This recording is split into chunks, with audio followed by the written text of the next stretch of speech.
প্রবাসীরা এক অদ্ভুত নিয়মে বাঁচে। চোখে ভরা স্বপ্ন, কিন্তু ভিতরে কতই না শূন্যতা। যে মা বাবার হাত ধরে বড় হয়েছি, আজ তাদের হাতটাও ধরতে পারি না। মায়ের মুখটাও দেখি ভিডিও কলে, আর বাবা তো কত আগেই মারা গিয়েছে। যে স্ত্রীকে প্রতিদিন সময় দেওয়ার কথা ছিল, তার হাসি মুখটাও দেখি এখন ছবিতে। তার অভিমানটাও ঠিকঠাক মতো বুঝতে পারি না। সন্তানের প্রথম হাঁটা, প্রথম কথা বলা, কত কিছুই না মিস করি। তাদের মাথায় হাত বোলানোর সময়টা আমাদের কপালে জোটে না।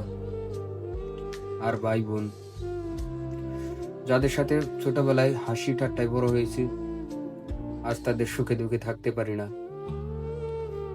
প্রবাসীরা টাকা পাঠায় ঠিকই, সুখ পাঠাইতে পারে না। ফিরে পাই শুধু দূরত্ব, কষ্ট আর একাকিত্ব।